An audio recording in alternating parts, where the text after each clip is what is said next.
Masyado ka na marami nalalaman. Mahirap lang ako. Tindero, ano ko? Si Chester, tindero ng sinigang. Sapat na yun. Yun na mismo yun. Masyado nag-iingay pa. Kung ano may nalalaman mo, ate-ate na lang yan, brad. Ingay mo yun, nakalive ako eh. Anyways, go. Follow up question, brother.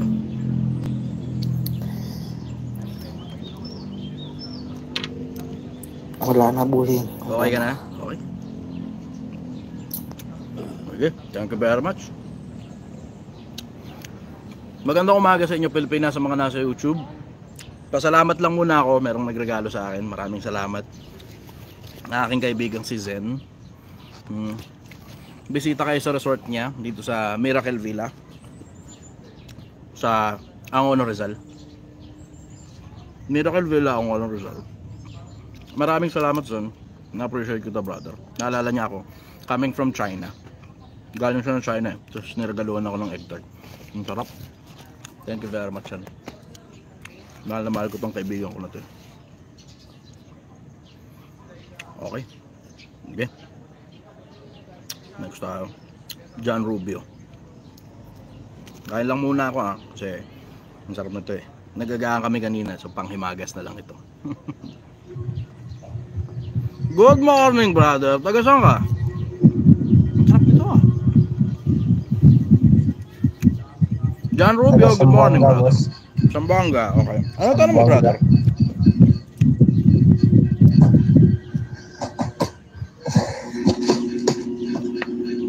Nahirapan ako mag-isip eh. O, kung wala ka pang tanong, bati ka na lang muna. Sino gusto mong batihan?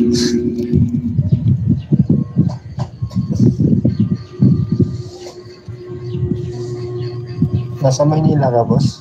Ayun. Nandito ako sa Domsa Viewpoint sa Angono, Rizal. Domsa Viewpoint sa Angono, Rizal. Dito sa Angono, Rizal yung tindahan ko eh. Nagtitinda kami rito ng sinigang na baka. Kasi mahirap lang ako. Ano si Chester? Tindero ng sinigang na baka. Yan. Okay, dun tayo sa mga tanong mo, brother. Walang tanong? Okay ka na? Basta po. Wala. Sorry. Next tayo. Ningas JP.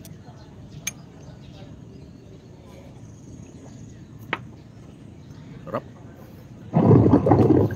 Good morning, brother. Taga saan ka?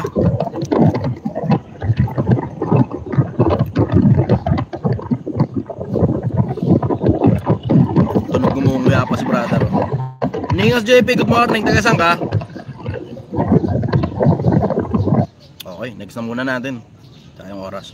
The Stephen. Sarap. Grabe, ang sarap naman talaga ito.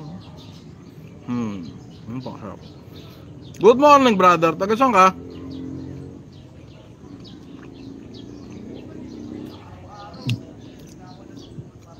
No. Good morning, brother. Taga saan ka? Europe, boss. Okay. Ano tanong mo, brother? Boss, papakasama lang ako sa iyo doon. Lakasan mo lang ng konti, brother. Medyo mahina yung pasok. Sige. Anak ko lang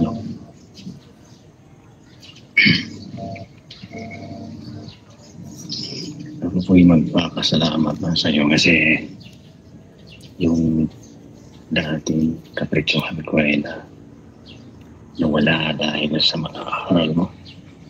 Gumana yung advice? Oo, yung dati na wala akong na-iPhone for 8 years dito sa labas ng bansa. Ngayon naka-iPhone ako ng 300,000. Thank you sa'yo. Effort mo yun, brother. Ginalingan mo kasi nung gusto. Oo, yun.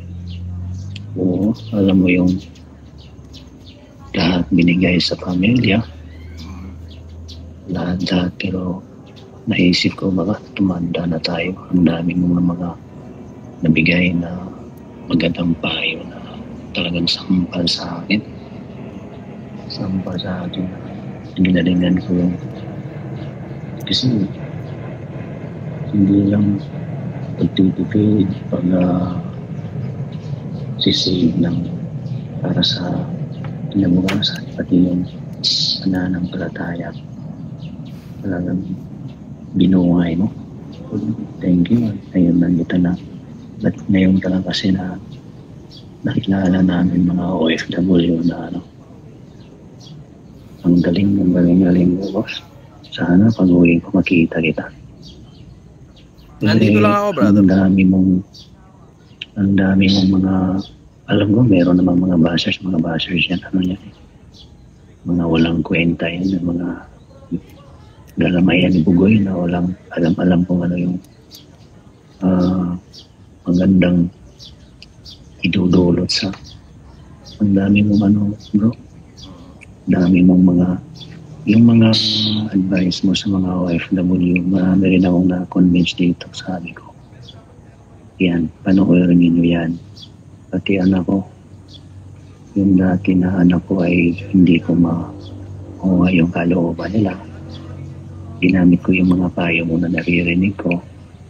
And it works. Thankful talaga ako sa iyo dahil yung pag-iipon, pananampalataya, at yung mga wisdom mo about sa Bible at sa pamilya, ginawa ko. At thankful ako dahil yung bagay na parang wala na akong pag-asa sa buhay kasi alam ko, sinasabi mo dati pag OFW, 99% broken family. Yun nga, ginalingan ko lang dati, pinadala sa pamilya, sa asawa, yun pala, nagloko. Lahat ng mga ipon nandun at lahat ako yung back to zero ko.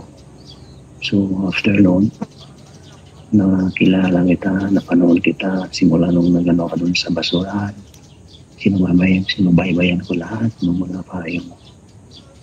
So, thankful ako bakit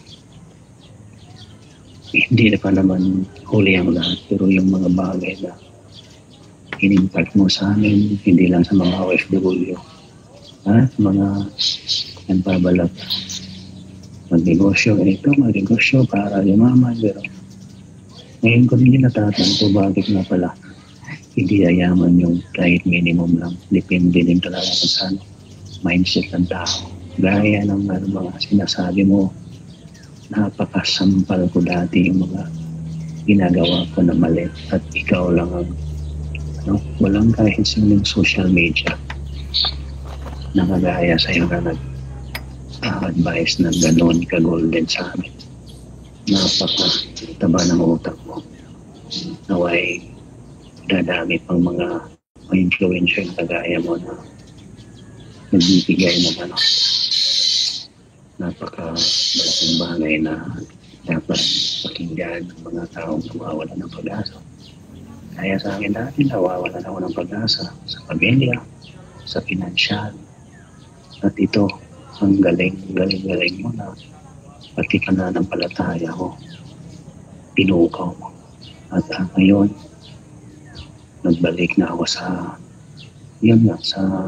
kalooban ng Diyos at marami pa akong mga talata ng Biblia na dito sinusulat ko. Bawat bigkas mo sa talata ng Biblia, Makuran man o Biblia, pero alam ko nag-aaral ka ngayon sa Quran. Pero di ko so katakalain yung mga paksa na binabanggit mo galing sa Biblia. Ayun pala i-apply ko sa pang-araw-araw ko sa buhay. Napaka-thankful ako. Anong pinakamalaking napakinabangan mo sa lahat, brother? Ano dun sa mga yun yung pinakamalaki na pakinabangan mo? Unang-una yung paano ka mag-ipon. Yung pag-ipon na yan, tinanggal ko. Dahil na sinasabi mo na kung mag-i-Starbucks ka, bakit hindi ka lang ng 3-in-1 na kape?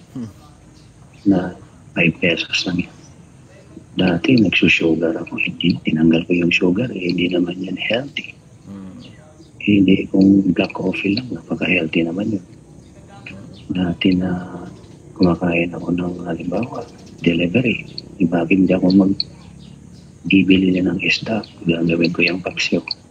Aabot yun ng 1 week yung 1 kilo. Dati, hindi ganyan.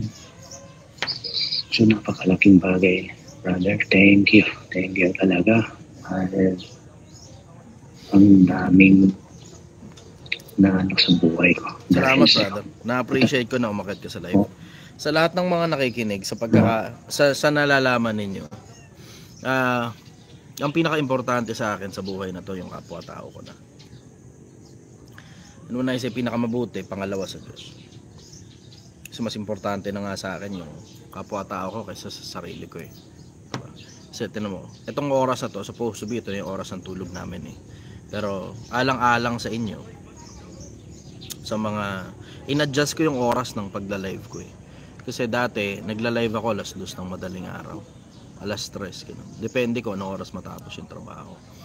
Tapos iniisip ko rin at the same time, hindi kasi nakakasabay yung mga regular na yung mga usual na worker bees lalo dito sa Pilipinas. Sa dami ng mga mahihirap dito sa Pilipinas, sabi ko nga ako, adjust ko ng konti. Kasi ito yung oras na, nagbibihis pa, kagigising pa lang, mag-aagaan pa lang. Kahit yung mga estudyante, papasok sa eskwela o sa trabaho, in-adjust ko ng konti para maabot yung mga taong talagang nangangailangan sa buhay. Sa ngayon, awa naman ng Diyos, nakakausad-usad na ng bagya kasi nakikita ko ang daming nanonood sa YouTube. Ilalabas ko sa inyo kung magkano kita na YouTube ko mula nagsimula ako sa YouTube. Para alam ninyong pinagtatapatan ko kayo at alam ninyong hindi pera ang dahilan nito. Hindi naman kalakihan eh. Kasi tinignan ko lahat ng mga transactions. Wala pang 30 mil mula nung nagsimula ako eh. 2 taon na ako nakapagsimula rito sa social media. Wala pang 30 mil yung kinita sa 2 taon. Ano ba naman yun? Self-produced na content po ito. Just so you know, para lang aware kayo. Self-produced content yung The Chichester. Ganon din yung Project 1M. Self-produced content ito. Ako mismo personal, galing sa personal kong pinaghirapan ang nagpopondo nito. Hindi po ito parang monetization, naiikot lang yung pera, makakabayad ng bla bla, tas kikita ako. Hindi ganoon ang konsepto nito eh. Ang konsepto ng The Chichester, ang gusto ko makatulong sa kapwa-tao. Kasi ako naman retired na. Diba? Sa mahabang panahon, nakapaghanap buhay ako ng sarili ko. Sa mahabang panahon, nakapag-ipon naman ako kahit papano. So meron na akong konting pera ngayon na mailalabas para sa kapritsyo ko.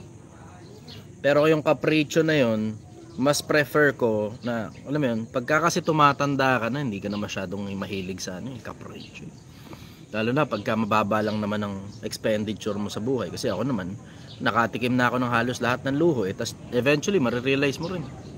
Gaya nung sinasabi sa Facebook diba? Yung Rolex at saka yung Omega, both of them tells the same time. Yung cellphone na iPhone at saka yung Android, parehas lang naman silang nakakagamit, pantawag at saka pantext. Nagkakatalo na lang sa quality ng camera at saka konting performance na halos di naman na nagagamit yung ibang performances. Yung kotse, sports car versus ordinary sedan na regular lang naman, parehas lang, it will take you from point A to point B. Performance lang ang pinagkaiba. Ang pinaka bottom line ng kabuod-buuran ng mga bagay tungkol sa akin sa mga material na bagay, I would rather choose to spend my hard-earned money para makatulong sa mga kapwa-tao ko para sa ikauusad ng buhay nila kaysa bumili ako ng mga parang sports car, mansion, yabang, travel, hotel stays, tas pibidyohan mo lang, ipapakita mo social media for validation purpose. Tapos na ako ron sa panahon na clap eh. Siguro kung di nyo naman napansin, di ba, isa ako sa mga pinakamagagaling na public speaker sa social media. Hindi naman sa pagbubuhat ng bangko, pero number 14 po ako sa buong Pilipinas sa pinakamagagaling na motivational speaker. Considering you have to put into consideration na bago lang ako sa social media. Wala pa akong 2 taon sa social media. 1 taon mahigit pa lang ako sa social media mula nung nagsimula ako lumabas sa social media. Ngayon, that being said, tapos na ako ron sa mga clap ng mga tao eh. Natikman ko na halos lahat ng kapritsyo ng buhay na to. At diretso, it feels fucking empty. Malungkot ang buhay kapag hindi mo nasuserve yung purpose kung bakit ka ginawa. Ako personal, ang importante sa akin yung mga kapwa-tao ko. Kasi doon ko nararamdaman yun eh. Oo, siguro may mga taong maligaya sa validation ng ibang mga tao. Pag may anak ka, may asawa ka, o marami kang tropa, validation siguro, baka importante sa'yo. Pero, I have arrived to that conclusion that I will eventually die. Mamamatay ako. And that being said, I am now preparing myself for the afterlife. Kasi di ko naman alam kung meron ba talagang kabila eh. Di ko alam, I don't know. Who knows? Diba? Pag pinakinggan mo yung mga scientist, kahit nga yung mga scientifico eh, diba? With all their scientific minds, hati rin sila dyan eh. May mga iba naniniwalang may Diyos, may naniniwalang may wala raw Diyos. Sa mga scientifico na yun ha, ng mga matatalinong tao yung mga yan, batak sa research yung mga yan, sila mismo hati sila dyan eh. Ako, mas mabuti na sa akin mag-prepare. Kasi you will never know eh. Diba? Hindi mo naman alam kung ano meron sa kabila eh. Baka meron, baka wala. Baka may kabilang buhay, baka wala. Baka may Diyos, baka wala. Baka may anghel, baka wala. Baka may espiritu sa loob ng katawan, baka wala. May buhay. Yun ang sigurado ko. Sigurado ako merong manifestation ng buhay at nakikita ko yung manifestation ng buhay na yan dahil kumikilos tayo at meron tayong sariling pag-iisip natin. Meron ding nagugobyerno sa pagkilos natin, ang tawag konsensya. Kung mabuti ba o masama yung bagay na ginagawa mo. At hindi yan subjective. Kasi tignan mo, sa lahat ng mga sibilisasyon sa buong mundo, lahat sila alam masamang pumatay ng kapwa-tao.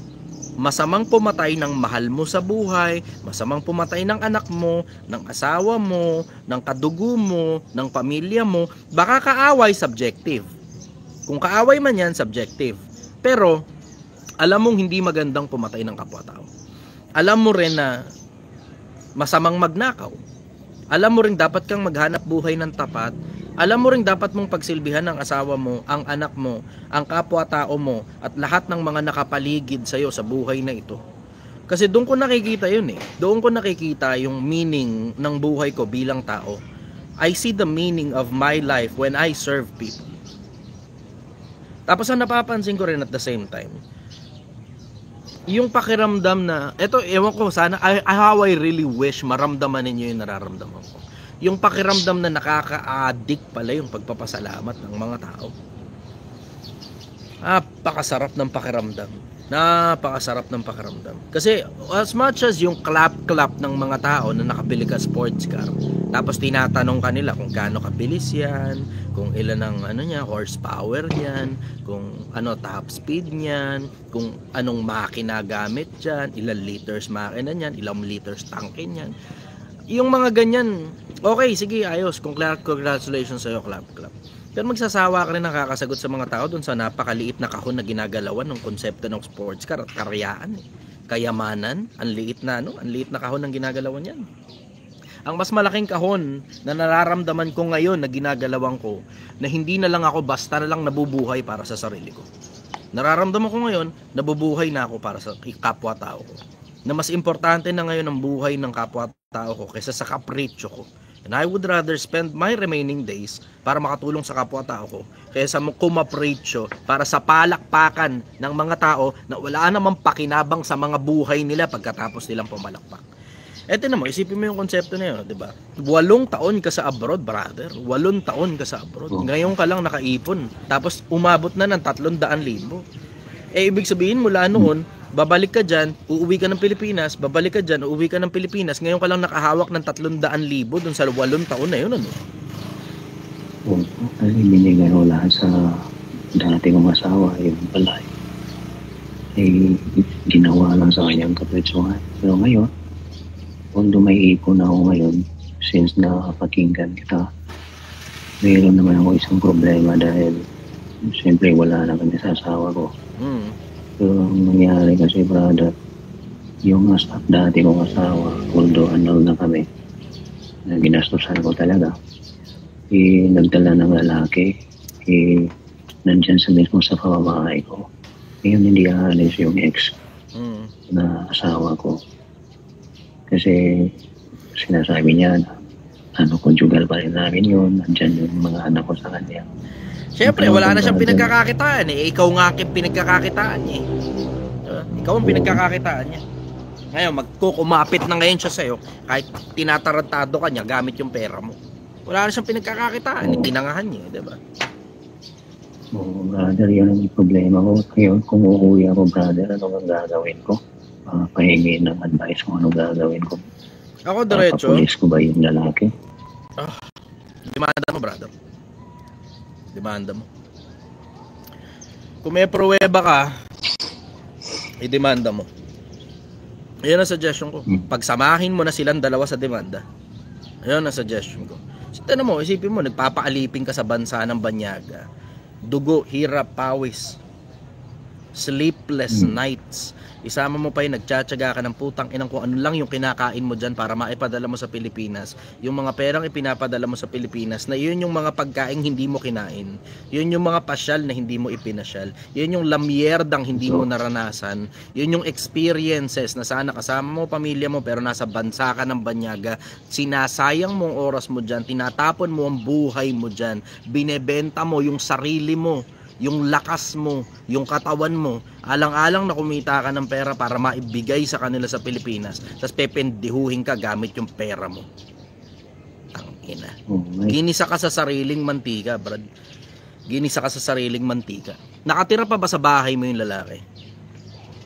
Oo, andyan yun ang masaklap, brother. Demanda mo yan, brother. Diretso i-demanda mo. Every time na mag-aaway, minsan nadadamay yung mga anak ko. Kaya, kasi tinan mo, hindi lang naman yan doon sa factor na hindi lang naman yan doon sa factor na tinarantado ka, pinindeho ka Doon din yan sa factor na itinira niya sa bahay nyo kasama ng mga anak mo. Yung lalaki na yun. Gamit yung pera mo. Di ba naman sira? Brother. Oo. Ubus yung pera ko dati. Pero ngayon, since 18 years old na yung eldest ko, diretso na sa kanila yung nila allowance. Kaya hindi wala na siya ngayon sa akin. Pero yung bahay, nandun pa rin yung lalaki. Doon pa rin nakatira yung pamilya mo. Oo. Diretso sa akin, demanda mo yan, brother. Demanda mo yan. Sama mo na rin sa demanda yung babae pag untugin mo silang dalawa. Alam mo, puta sa akin, diretso. Kalmado ka pa, brad. Kalmado ka pa. Maligaya ako para sa'yo, mabuting tao ka. Pero sa akin gawin yan, huwag na tayong mag-uusap. Makita na lang tayo kung saan man tayo magkikita, malamang sa kabilang buhay na rin. Ayaw ko kasing mansahan yung kamay ko, brother. Oo, kasi mabuting tao ka. And you keep it that way, brother. Huwag kang lalabag sa konsensya mo. I tell you straight, huwag kang lalabag sa konsensya mo. Kasi ang konsensya umuurong. Ang konsensya umaatras. Pag umatras ang konsensya mo, it gets fucking very silent up there. I know how it feels like and it gets fucking creepy inside your head. Kapag urong na ang konsensya mo. Nakasulat yan sa isang talata ni Pedro Ang sabi, merong mga tao hinirohan ng budhi nila na waring bakal na nagbabaga. Pinatahimik nila yung sarili nilang mga konsensya. Tapos nung hindi na nagsasalita ang mga konsensya, yan na ngayon kabahan ka na sa ganyang klase ng mga tao. Pag ang konsensya hindi na nagsasalita, delikadong klase ng mga tao yan. Kaya wag kang lalabag sa konsensya. Ako na mismo nagsasabi sa'yo, brother. And coming from the standpoint na ang konsensya ko tahimik. Ang konsensya ko tahimik. I have done so many abominations throughout my lifetime. Kaya nga sabi ko nga, nagbabagong buhay ako diba? Kaya nga sabi ko, hindi ako lumitaw sa internet na mabuting tao. Ang gusto ko lang, maging mabuting tao. Yun ang pangarap ko. Kasi in case hindi nyo alam, napakahirap maging mabuting tao. Napakahirap maging mabuting tao. Mas madali pang maging siraulo. Wala kang rules na kailangan sundin. Gagawin mo lang lahat ng trip mo, lahat ng gusto mo gagawin mo. Pero pag nagpapakatino ka, brother, napakakipot masyado nung daan. Ang kipot masyado. Mahirap maging matinong tao. Mahirap maging matinong tao. Pero I congratulate you, nakalmado ka pa rin. Napakagaling mo dyan, brother. Yan yung something na baka pag sa akin nangyari. Tok ako sa isang lugar na wala sa hulog dun Sumaglit ako sandali dun sa isang madilim na kwarto. Anyways, follow-up question, brother. Well, anyway, brother, thank you. At ulitin ko din yung 3 pillars in Project 1M. Tuloy-tuloy lang, brother. Hindi ka kakabahan. Alam mo, ito sikreto sa buhay. Lalo na tungkol sa mga katulad mong pinindeho ng mga siraulong asawa. Hindi ka kakabahan Kasi pag ang isang tao kapaki-pakinabang, gustuhin ka rin ng maraming mga tao. Alam mo, katulad sa akin, in my case, diba? Nung nalaman lang ng mga tao na single ako, biglang kaliwat kanan, ang daming nagbe-message sa aking mga babae. Bakit? Kasi kapaki-pakinabang ako. Hindi ako basura ng lipunan, hindi ako istorbo, hindi ako panggulo. Hindi eh. Hindi ako interesado sa pera ng kapwa-tao ko na kukunin ko tas walang kapalit katulad ng maraming influencer. Hindi eh. Kapaki-pakinabang ako. Dahil kapaki-pakinabang ako, marami ngayong tao gustong dumikit, including ladies, including women. Hindi ka kakabahan, brother. Hindi ka kakabahan. Bakit? Kasi kapag kapaki-pakinabang ka, mamahalin ka ng mga tao. And I speak in general. Kapag kapaki-pakinabang kang tao, mahal ka rin ng maraming mga tao. Hindi lang babae, pati lalaki, matanda, bata, o kahit sino pang nakikinabang din sa'yo at the same time. Ito. Good morning sa'yo, brother. Thank you, brother. At yung dating nag-scroll lang ako sa Facebook ngayon, ginalingan ko sa buhay. Gaya ng sabi ko. Congratulations, resultado ka na ngayon. Maligaya ako para sa'yo, brother. Maligaya ako para sa'yo. Salamat, brother. Sana magkita kita ng personal pag-uwi ko. God bless you. Sige, brother. Maraming salamat. Magkita tayo.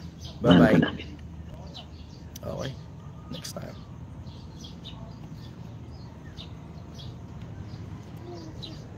Doon na muna. Sige na, doon na muna. Merong bata sa gilid ko eh. Random people. Cute ng bata. Nahulog niya sana yung pusa ron sa bakin. Brother, good morning. Taga saan ka? Morning, boss. Taga saan ka, brother?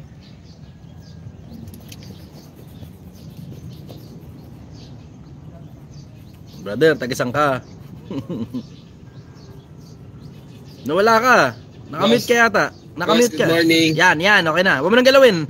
Okay ka na. Okay, Taga saan ka? Bulacan, boss. Okay, ano tanong mo, brother? Wala, boss. Napindot ko lang. Okay, bumati ka na lang. Wala. Okay na, boss. Salamat. Sige, bye-bye. Okay, Bye. next na. Yung mga nagtatanong sino daw yung bata. Wala, random lang na bata rin sa paligid. Ano yan eh, namamalimos. So, dito na rin siya kumakain kapag ka ano. Aldin. Ito.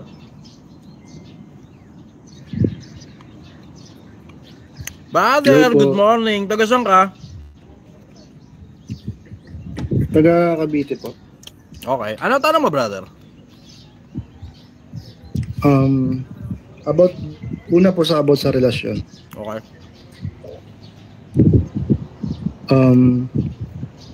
Ano ang pinakakailangan ng lalaki sa isang relasyon at ano ang pinakakailangan ng babae sa isang relasyon?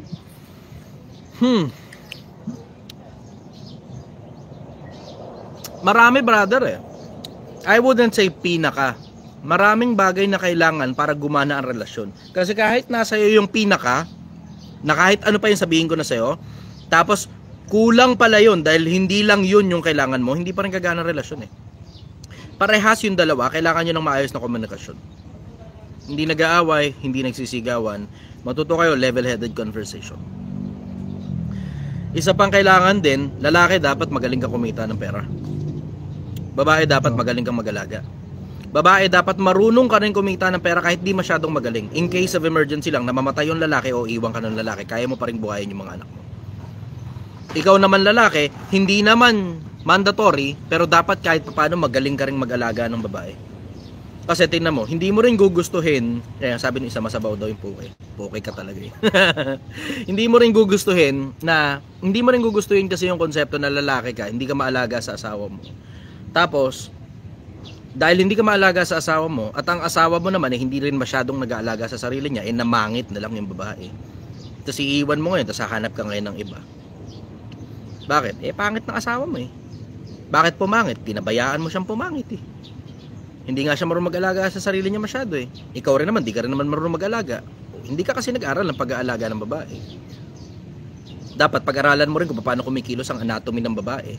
Na kapag ang babae, yung chemistry sa loob ng katawan niya, magkaka-menstruation, ang chemistry niya nawawala sa hulog. Ang ibig sabihin niya, magmamarakolyo ngayon yan kapag ka magkakaroon na siya, mainit ang ulo niyan. Tumabi-tabi ka at baka masampiga ka ng babae kapag ka magkakaroon siya. Kailangan mo maintindihan yun. Tapos ikaw naman babae, kailangan mo ring maintindihan na puta, ang chemistry naman ng lalaki, kapag puno ang pantog niyan, ayusin mo naman ang sarili mo at pumayag-payag ka naman kahit papano. Dahil pag hindi ka pumapayag na magpakantot sa asawa mo ha, hindi ka pumapayag na magpakantot sa asawa mo, putang ina ka, mambababae yan, maniwala ka sa akin, napupuno pantog niyan. At tuwing puno ang pantog ng babae, libog yan. In case lang na hindi nyo alam, yan ang magkabilang panig ng lalaki at saka babae na kailangan maintindihan din ng magkabilang panig din. Ikaw naman babae, pag alam mo magkakaroon ka na, matuto ka naman mag-abiso. Magkakaroon ka na matuto ka mag-abiso. O magkakaroon na ako, nararamdaman ko na, umiinit na ulo ko. Huwag mo ko papatulan ha. Ikaw naman lalaki, sabihin mo naman, kailangan tara. Diba, matuto ka magsabi. Hindi yung tangina mo, basta ka na lang kumakantot ng kung sino-sino, hindi ka nagsasabi. Diba? Punta ka sa CR, magjajakol ka ron, ayos yun. Pero ang problema niya, pupunta ka sa CR, puta, makikipag-chat ka sa kung kani-kanino, tangina mo. Ayun, yun ang masasabi ko sa'yo, brother. Lalaki, dapat magaling ka kumita ng pera. Bakit? Kasi pag hindi ka marunong kumita ng pera, lalaki ka, kalalamunin ka niyang jowa mo, maniwala ka. Yung babae gumagawa ng pera, siya pa nagpapakain sa'yo, nakatira ka pa sa bahay ng biyanan mo, pukin ng ino mo, durog ka dyan. Madudurog ka dyan. Bakit? Wala ka sarili mong kaharian Wala ka sarili mong kaharian, wala ka sarili mong tahanan Kung wala ka sarili mong tahanan, ano ngayon ang mangyayari? Wala kang choice, makikitira ka sa reyna. O tapos ngayon, lalamunin ka ngayon ng pamilya. Tapos ka. Diba? Yun. Follow-up question, brother. Maraming bagay na kailangan, hindi yan pinaka lang. Kasi oo, nasa iyo nga yung pinaka na sinabi ni Chester. Tapos kulang ka dun sa ibang panig na kailangan din pala. O paano na? Hindi mo masasagot ng isang lang yan, isang bagsakan lang yan, brother. Yun ang sagot ko ron. Follow-up question, go.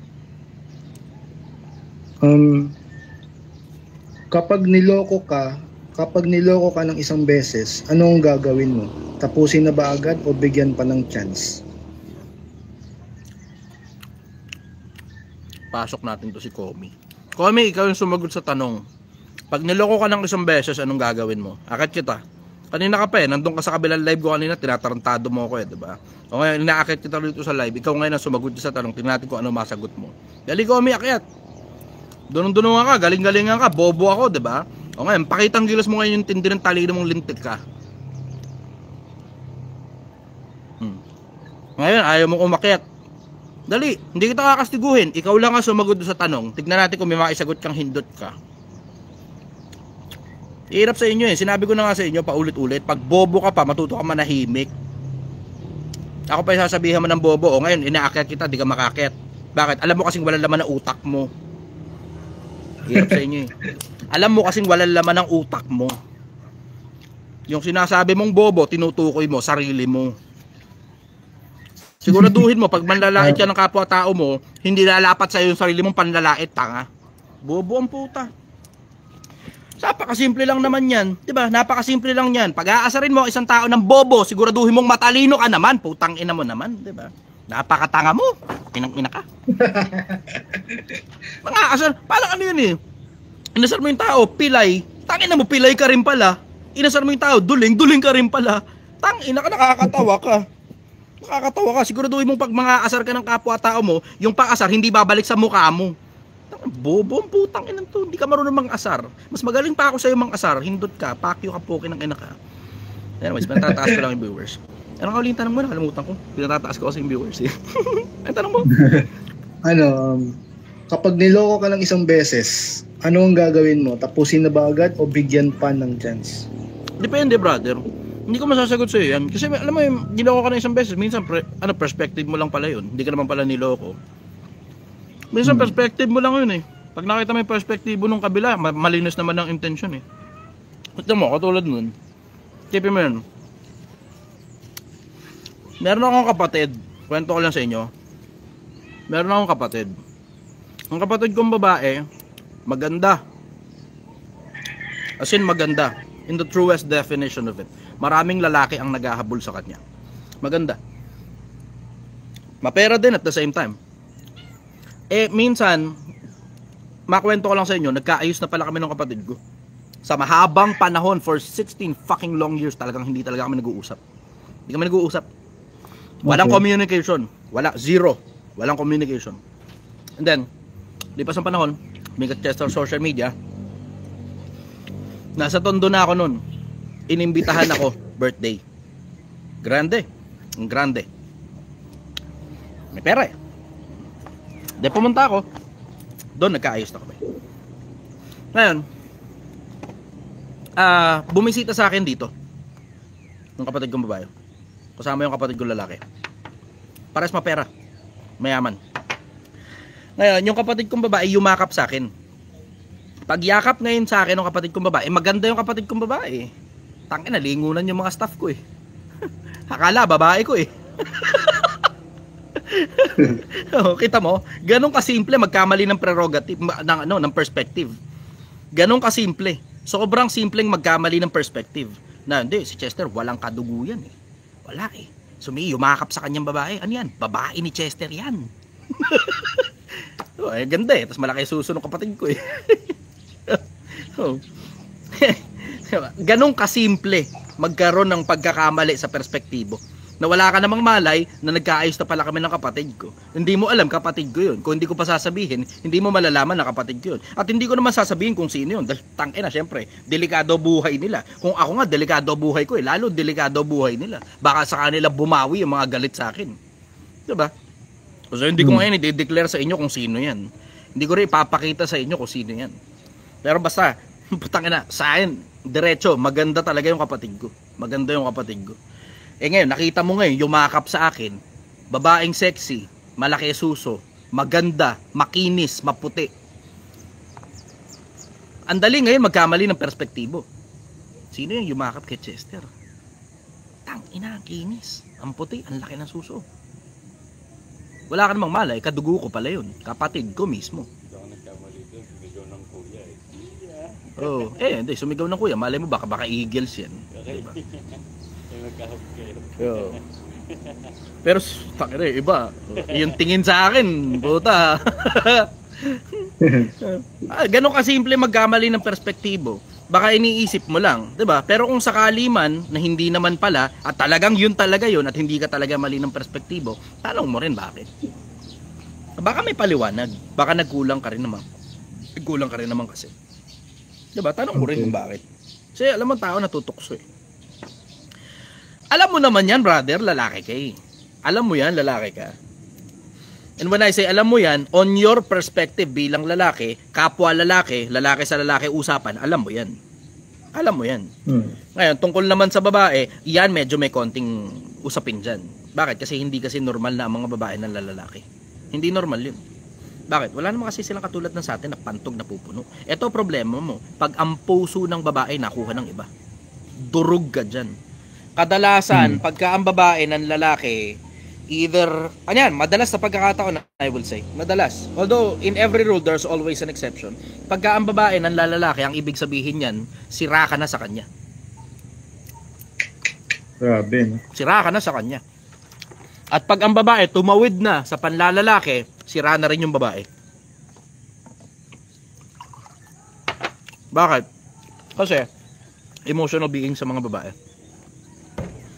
Kaya nga ginawa yung kantang Making Love Out of Nothing at All eh. Diba? Kasi sobrang out of the usual talaga na ang mga babae making love out of nothing at all. Making love out of nothing at all. Making love out of nothing at all. Making love. Ba't yun eh. Every time I see you, all the rays of the sun are all screaming through the waves in your hair. And every star in the sky, I take an aim at your eyes like a spotlight. That's making love out of nothing at all. Out of the usual yun. Ang mga lalaki nagagawa talaga yan, making love out of nothing at all. Bakit? Kasi, ano yan eh, yung konsepto na pag lalaki ka, yung libog at saka pagmamahal, magkahiwalay yan. Hindi ka tulad pag babae, yung libog at saka pagmamahal magkasama. So sa madalas na pagkakataon, pag ang babae ng lalaki na, may gusto na talaga yan doon sa lalaki. Hindi ba katulad ng mga lalaki? Pag ang lalaki, may babae, umantot ng iba. Madalas, sobrang dalas niyan. Galing sa mga tropa ko rin na mga kapwa ko lalaki, libog lang talaga yan. Walang kinalaman sa pagmamahal. Ngayon, it doesn't justify cheating. Obviously, it doesn't justify cheating. Ibang usapan yung cheating.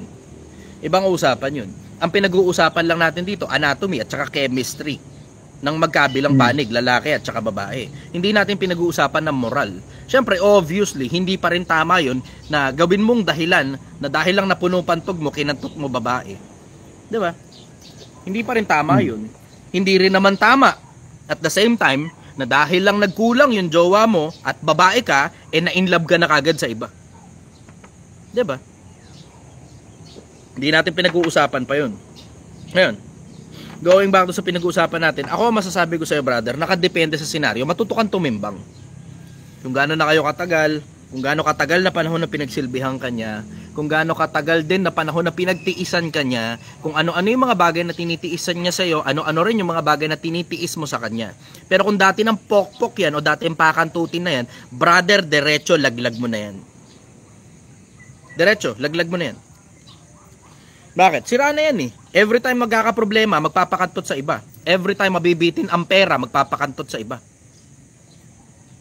Nakita ko na maraming ulit yan. Ngayon sabi mo, hindi pa pwedeng magbagong buhay. Bakit si Maria Magdalena? Oh, in every rule, there's always an exception. Pero gaano ka kasigurado na sa sobrang konti lang naman ng mga pokpok na babae, pumili ka ng isa ron at yung isang piraso na yun, yung klase pala na nagbabagong buhay. Gaano ka kasigurado? Wala ka assurance, mahihirapan ka. Mas maigi na wag mo na lang i-take risk. Mas maigi na wag mo na lang i-take risk. Yan pinag-uusapan natin. Follow-up question, brother.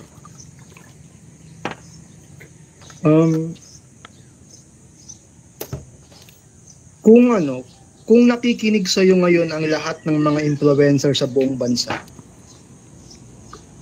Kung nakikinig sa iyo ngayon ang lahat ng mga influencer sa buong bansa, ano ang masasabi or mapapayo mo sa kanilang lahat? Ito, payo diretso.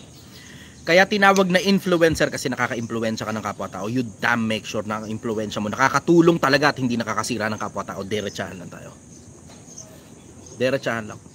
Kasi maraming influencer nakakasira ng buhay ng kapwa-tao eh. Hindi lang influensya o mindset lang buhay na mismo ng kapwa-tao nakakasira sila.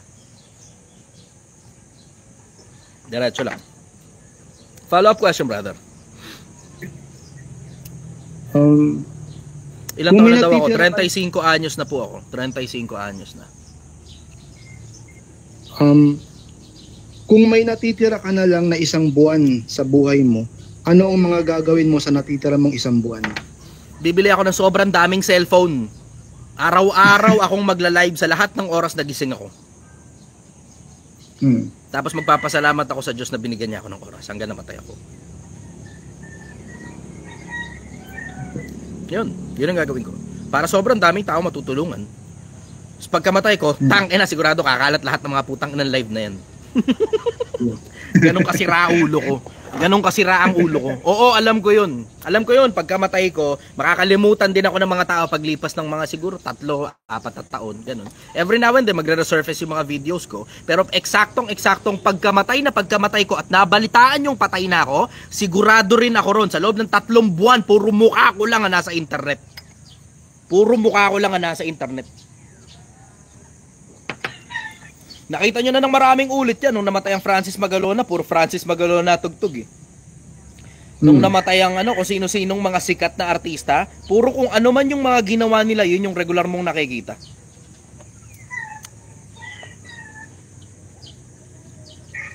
Follow-up question, brother.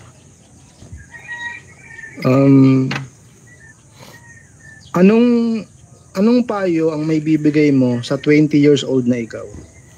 Talinuhan mo ng gusto. Mag-aaral ka ng gusto. Bakit? Kasi 4-7 ng kawikaan. Karunungan ay pinakapangulong bagay. Sa lahat ng piliin mo unawa. Sa karunungan ng Diyos at ng tao, makikilala mo ang Diyos. At sa karunungan ng Diyos at ng tao, you can convert that into money, power, fame, everything in between. Lahat ng gusto mo masusunod. Talinuhan mo ng gusto, tabaan mo ng gusto utak mo. Malayo mararating ng matalinong tao. Pero halos walang nararating yung isang taong pinipilit lang na dumiskarte nang wala talagang kataba-taba ng utak kahit kapraso. Yan kasi pinopromote ng mga influencer eh. Ano ba to? Putang inan to. Teka lang merong used for Sun protection. Sun protection. Okay. Sige. Nagkaroon pa ng quiz tuloy. Ang kulit itong tingin ko. Pinag-quiz ako.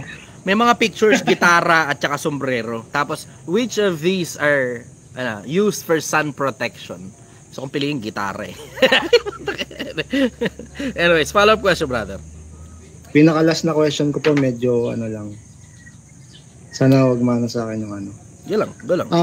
Tingin nyo po, yung mga babae ni Bugoy, yung mga sinasabi niya, 4 na po ata yun, yung girlfriend niya or asawa niya. Mahal kaya talaga siya nun? Hindi ko alam. Hindi ko masasagot yun, brother. Unang-una, dahil dun sa konsepto na hindi ko naman kasi alam ang puso ng mga tao. Alam mo, eto sigurado ko, yung mga bagay na hayag, para sa atin yan, magpakailanman, mga bagay na hayag. Pero yung mga bagay na natatago sa puso, ang Diyos na ang bahala dyan. Ganun lang yun. Hindi ko masasagot na diretso. Ayoko na siya atakin personal kasi wala namang personal na atraso sa akin si Bugoy. Wala siyang personal na atraso sa akin. Hindi kami magkakilala. In case hindi nyo alam, hindi kami magkakilala ni Bugoy. Nilalabanan ko lang siya dun sa konsepto na nagtuturo kasi siya tungkol sa Diyos. Tapos mali. Siyempre makakapag-disgrasya siya ng kapwa-tao papuntang impyerno, diba? So yun lang, dun lang sa konsepto na yun. Pero other than that, he's probably a nice person. Hindi ko alam eh. Hindi ko siya kilala personal. Pero sobrang chill niya, sobrang relax lang siya, ganun, happy lang siya lagi, ganun. Ang ginagawa lang niya, lagi ang narrative lang niya, puro hustle, grind, ganun, tas music, ganun. Pero other than that, yun nga, yung tungkol nga kasi dun sa kaya ko lang naman siya binabanatan dahil lang naman dun sa religious aspect eh. Pero kung walang kinalaman sa spiritualismo yung mga sinasabi niya, susuportahan ko rin naman siya eh. Okay naman yung mga ibang kanta niya, pinakinggan ko yung ibang mga kanta, ayos naman. Yung iba, parang wala nga lang recall, tas parang pero yung iba, okay. Maganda yung ibang kanta niya. Yung mga tungkol sa hustle at sa magkikita rin kayo nun? Sigurado yan, kasi lagi naman nakikita-kita mga influencer. Nga lang talaga hindi talaga ako tumatanggap ng kahit anong imbitasyon. Ang daming nag-iimbita sa akin pumunta sa kung saan-saan. Birthday ni ganito, birthday ni ganyan, birthday ni ganon, birthday ni ganto, birthday ni ganyan. Mga sikat na influencer, sikat na artista, nag-iimbita sa akin. Hindi ko lang talaga mapaunlakan kasi nasa Project 1M ako eh. Isa lang yung kaisa-isang tao na pinaunlakan ko talaga eh. Kasi regular kasi siyang nagpabalik-balik dito, food vlogger si Boss M. Regular siya nagpabalik-balik dito, ganun, tapos mayat-maya. Attorney Ace, hello, kamusta ka? Attorney Ace Horado, pinaka-paborito ko na siya pinaka-paborito ko na abogado sa lahat-lahat kasi may malasakit siya sa kapwa-tao niya. Yung taba ng utak niya pinipilit niyang ilabas para matuto kapwa-tao niya na may kinalaman sa batas. Mahal na mahal ka. Attorney Ace, good morning sa iyo. Hello. Sige brother, follow-up question. Isa na lang po pala. Medyo na lang po. Okay lang po kung hindi niyo sagutin. Maganda to isa, Andre. Singit ko lang to isa. Sabi, toxic masculinity ka ba? Hindi, practical akong tao. Ang problema kasi sa toxic masculinity, parang ang dating ginagawa nilang, alam mo yun, parang mga lalaki, kami in charge, mga babae, sumunod lang kayo sa amin. May mga lalaki, bobo talaga eh. Aminin niyo yan. May mga lalaki, bobo talaga. Tapos nagjowa sila, tapos mas matalino pa yung jowa nila kaysa sa kanila. Paano mo naman mapapasunod yung babae pagka ganun? Alam ng babae na bobo ka. Di ba? May mga ganun eh. Yun. Follow-up question, brother. Siguro lahat naman tayo, kahit ikaw, brother, na nasaktan din sa pag-ibig. Paano ka nag-move on? Paano yung mga ginawa mo para makalagpas dun sa mahirap na sitwasyon na yun? Yung purpose ng buhay ko, mas malaki kaysa sa pag-ibig sa kasintahan. Iba-iba kasing klase ng pag-ibig yan, brother. Para hindi ka malito, iba-ibang klase ng pag-ibig yan. May pag-ibig sa magulang, may pag-ibig sa jowa, may pag-ibig sa asawa, na iba pa yung jowa, iba pa yung asawa. May ganun yan. May pag-ibig sa may pag-ibig sa pera, may pag-ibig sa Diyos, may pag-ibig sa kapwa-tao. Yung pag-ibig ko sa kapwa-tao at saka pag-ibig ko sa Diyos, mas malaki kaysa sa pag-ibig ko sa kasintahan. Yun. Okay. Oo. Ayun, eto, kakahiwalay ko lang. Devastated ako. Pero, meron kasi akong purpose eh. May purpose ako sa buhay. Yung purpose ko kasi sa buhay, mas malaki kaysa dun eh. So, kung sino man ang mag-iwan sa akin along the way, okay lang. Kasi at the end of the day naman, bahay at mga kayaman ay minamana sa mga magulang. Ang mabait na asawa galing sa Panginoon. Ganun kasimple. Kawikaan 1914. Ayokong ipilit kapag hindi ukol. At kasama na rin sa pagmamahal yung kapag when it is time to let go, then you must. Give her the liberty that she deserves. Kasi, ano yun eh, kumbaga, kasama sa pagmamahal yun na hindi lang dapat ikaw lang ang masaya. It takes two to tango. So pagka panahon na, may kanya-kanyang panahonan sa ibabaw ng lupa eh. Panahon ng pagkapanganak, panahon ng kamatayan, panahon ng paghahasik at panahon ng pag-ani, panahon ng pagyakap at panahon ng pagpigil sa pagyakap. Ganon yun eh. Sa pagmamahal, hindi ako yung humiwalay. Hindi ako. Sa pagmamahal, sa pag-ibig, ibinigay ko yung kalayaan. Kahit masakit sa akin. Ganon talaga eh. Kapag mahal mo eh. Yung sa akin pa naman yung klase ng pagmamahal na meron sa akin. Hindi yan yung klase ng pagmamahal na nararamdaman lang. Hindi ganon eh. Ako kasi kapag nagmamahal ako, that means na kahit hindi ka na kamahal-mahal, mamahalin pa rin kita. Kasi pinili kita eh. So kahit hindi ka na kamahal-mahal, mamahalin pa rin kita. At lagi kitang pipiliin hanggang mamatay ako. Ganon yun. Grabe. Ganon yun. Nung humarap ako sa magulang, diretso sinabi ko eh. Kasi syempre, Grabe nag-aalala naman. yung tatay, di ba? Sabi ko, hindi po ako maharap sa inyo na parang testing lang. Umaharap po ako sa inyo na sigurado. So sigurado talaga ako. Ako sigurado. And it is okay na siya hindi masyadong sigurado. Bakit? Kasi ako lalaki eh. Ang ibig sabihin dun, mas matibay ako emotionally, physically, intellectually sa kanya. So hindi siya masyadong sigurado and that's okay. Bakit? Kasi naipit ako sa Project 1M eh. Diba? Sa mahabang panahon naipit ako eh. Nagkaroon ako ng sobrang daming death threats. So nawalan ako ng oras sa kanya. Kasalanan ko. Sino may kasalanan? Ako. Nawalan ako ng oras. Bakit? Naipit ako eh. Diba? Syempre, sa pagkaipit mo, hindi ka naman basta na lang pwedeng pumunta. Bakit? Iniingatan mo rin siya eh. At dun sa pag-iingat na yon, sa dami ng death threats ko, baka sa kanya bumawi. Bakit? Tangin, tibay ng Chester. Hindi mo kayang banggain to. Maniwala ka sa akin, madudurog ka. Testing mo akong banggain, durog ka. Sa akin simple eh. Lalo na pisikalan. Okay lang yan, sige. Oo, baka may pagkakataon, magulpi mo ako, mabaril mo ako. Pero tangina, siguraduhin mong di na ako makakatayo. Dahil pag nakatayo ako, durog ka talaga sa akin. Ganon lang yun. Ngayon, ang paraan lang para makabawi, kung sino yung malapit kay Chester, yan, bawian mo. Yan. O yan lang yung pagkakataon para makabawi.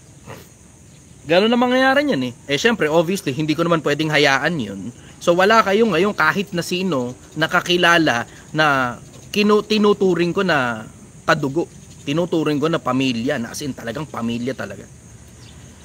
Ayun, ano yun na nangyari? Sa pag-iingat ko, hindi na ako nakakapunta sa kanila. Means of communication wise, nagkulang ako ng marami. So dumating na ngayon sa punto na napagod na siguro ang puso. At naiintindihan ko yun, hiningi niya sa akin ng kalayaan at ibinigay ko naman ang kalayaan. Mahabang panahon, hinihingi niya sa akin yung kalayaan. Ibinigay ko. Kahit sobrang sakit sa akin. Tapos yun din naman na sinabi ko sa kanya. Sabi ko sa kanya, hindi kita pinapakawalan dahil gusto ko kahit sobrang sakit sa akin.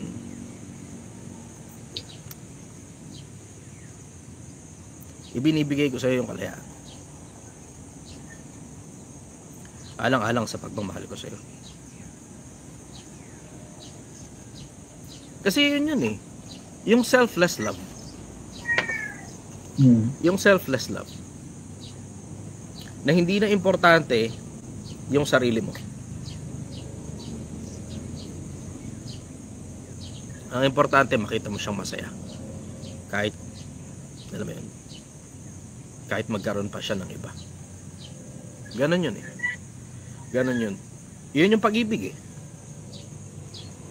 So, okay lang. Wala naman tayo magagawa sa ganun. Ganun lang talaga. Life needs to move on. So, yun na ngayon. It is time to follow my own advices. It is time to take my own pill. Diba? Yung sarili kong gamot na iginagamot ko sa inyo, igagamot ko ngayon sa sarili ko. It is time to follow my own advice. Naipit eh. Hindi ko naman gustong maisapanganib yung buhay niya. Wala, ang gusto ko lang manatiling sumusunod sa sa mga bagay na kailangan kong gawin sa buhay na to. Diba? Mabigat kasi, alam mo, atang ng pananampalataya yan eh. Yun ang mabigat na hindi niyo siguro maiintindihan. Kasi wala naman masyadong sobrang taas na tao na nandito sa harap ko eh. Diba?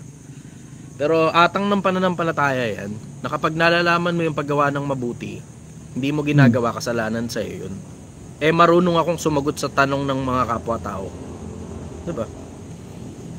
Atang ng pananampalataya yun eh.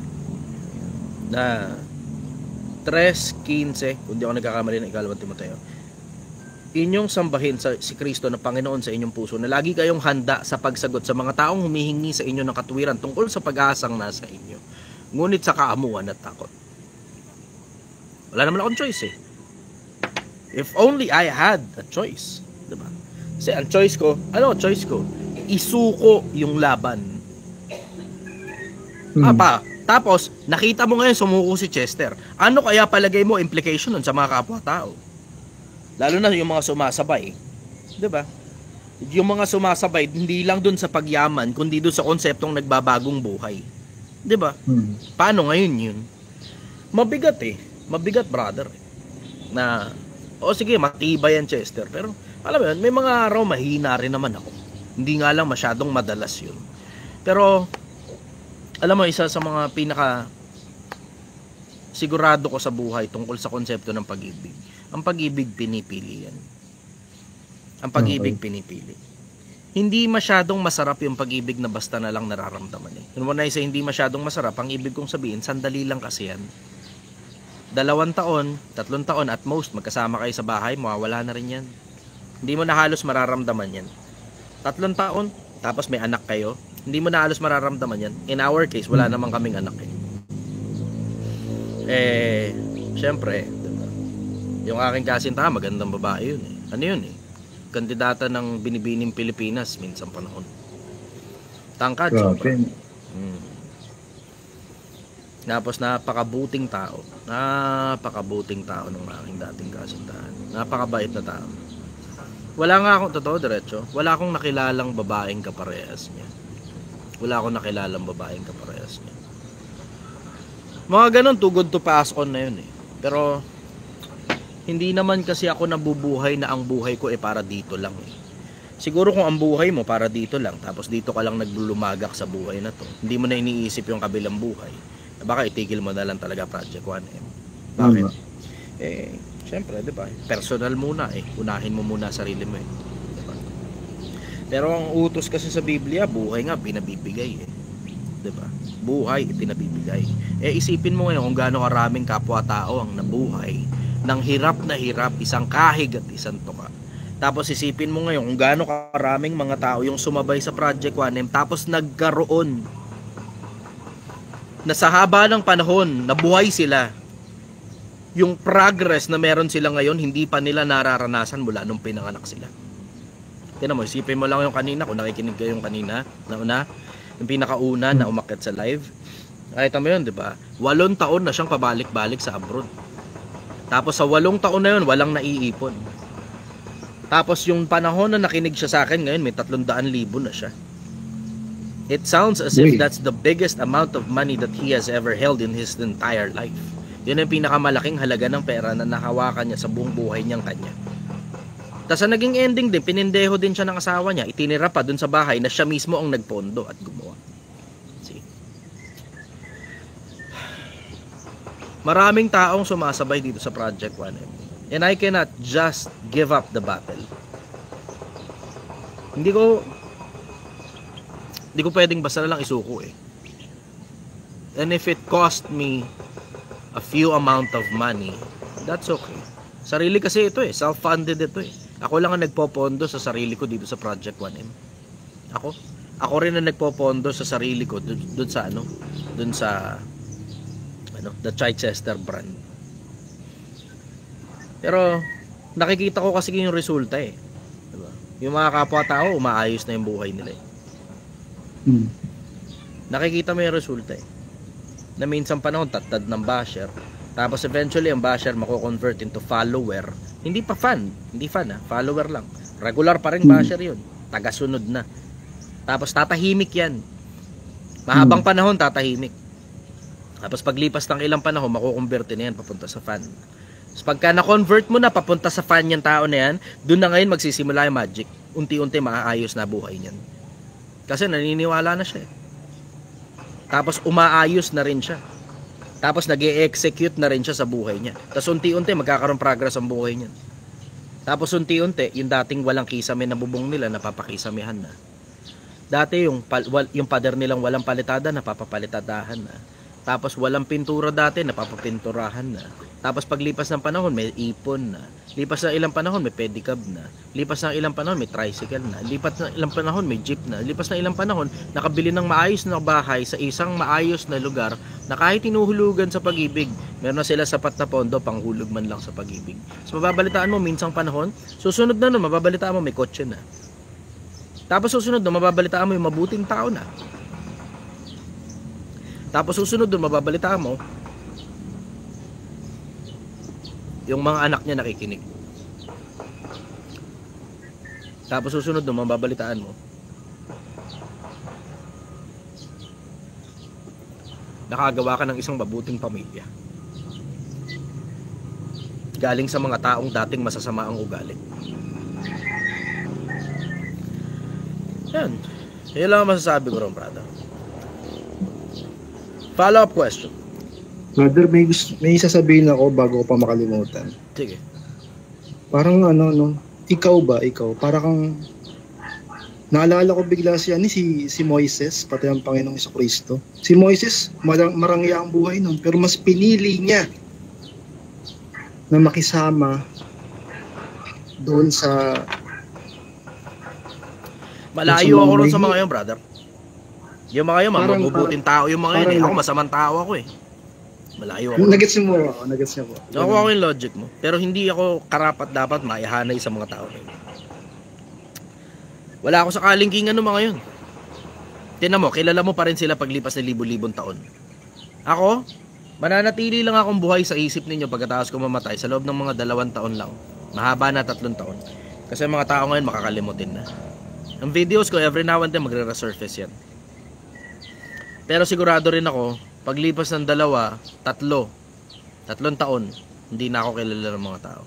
Yung susunod na mga tao na nililitaw ngayon, yun, surefire, talagang wala talagang malay kung sino ko. Tapos hindi na rin magiging importante sa kanila kung sino pa ako. And that's okay. Bakit? Kasi regular cycle of life yun.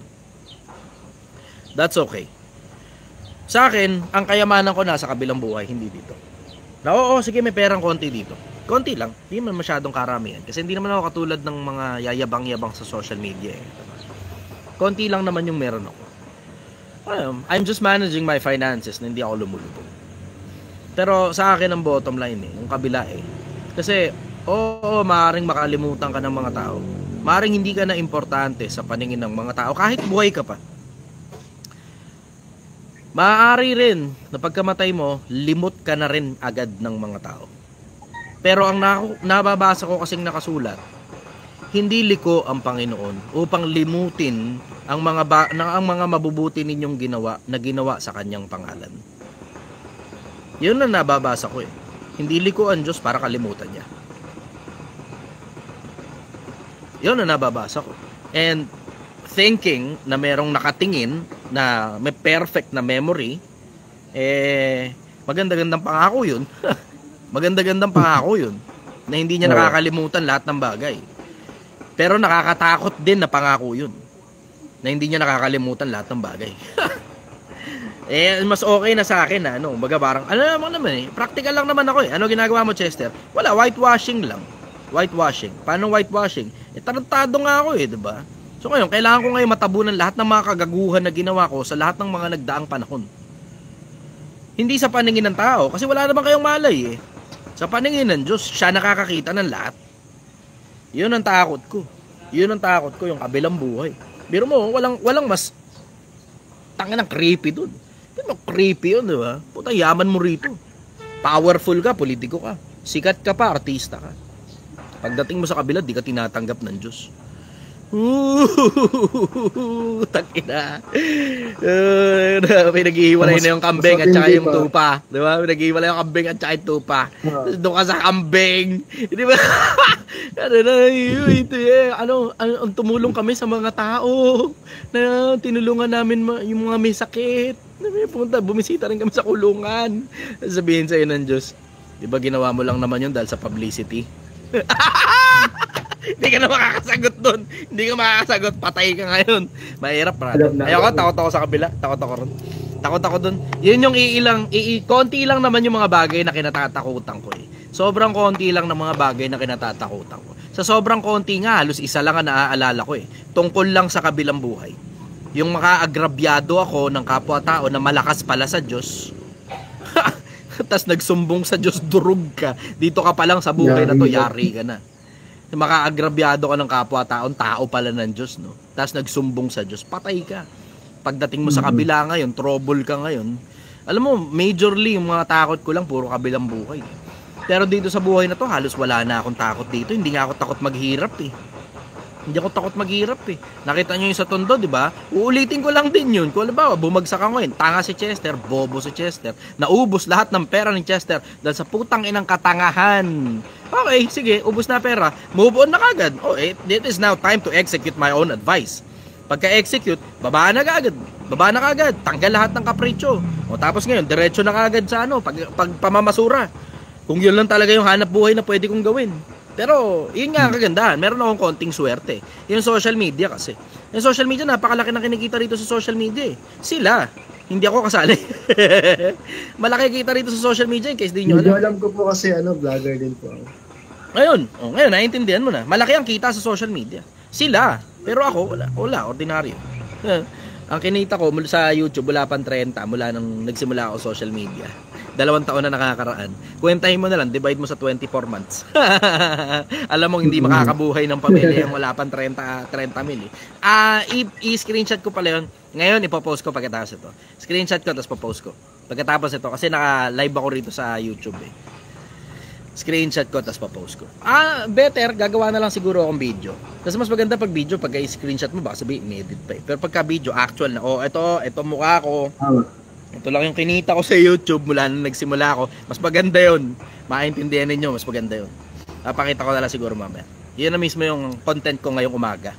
Follow-up question, brother. Bro, nadagdagan yung respeto ko sa'yo. Sinasabi ko to bilang lalaki. Lalaki sa lalaki. Nadagdagan yung respeto ko paggalang sa'yo. Kasi, naramdaman kita kanina eh. Isipin mo, umiibig ka. Tunay yung pag-ibig mo. Pero iniisip mo pa rin yung sitwasyon nila, yung hindi sila madamay, hindi sila yung targetin ng mga na naiinggit or nagagalit sa iyo. Ikaw na lang. Kahit magsakripisyo ka, kahit maghiwalay kayo, basta safe lang siya. Alam mo yun, grabe yun. Yun yung nakikita kong purpose ng buhay, brother. Self-sacrifice. Hindi ko alam kung makakakita ka pa kayo na mas magandang purpose ng buhay kaysa sa self-sacrifice ha. And when I say self-sacrifice, kunyari walang Diyos, tignan mo, ultimate pa rin yung self-sacrifice eh. Bakit? Kasi isipin mo yung konsepto na you're sacrificing yourself for the betterment of the society. You're sacrificing yourself for the betterment of humanity. Na ang mas importante na sa'yo, meron kang konting taba ng utak, yung susunod na lahi. Sila. Yung ganong konsepto, parang, alam mo yun, wala akong makitang mas importante pa kesa dun eh. Na purpose ng buhay. Wala akong nakikita eh. Kasi kahit kay may Diyos o wala, importante susunod na lahi eh. Importante kapwa-tao eh. Yun yung makakapagparamdam sa'yo ng kakaibang pakiramdam na parang na-fulfill mo yung dahilan kung bakit ka buhay. Alisin kunyari natin yung konsepto na may Diyos o wala, o may gumawa ba o wala. Pero yung pakiramdam, alam mo yun eh. Yung pakiramdam na nararamdaman mo na ang purpose ko dahil dito sa buhay na to, dahil sa kapwa-tao ko na natutulungan ko, ngayong nakakakita ako ng resulta na yung kapwa-tao ko bumubuti ang buhay, it fucking feels outstandingly good.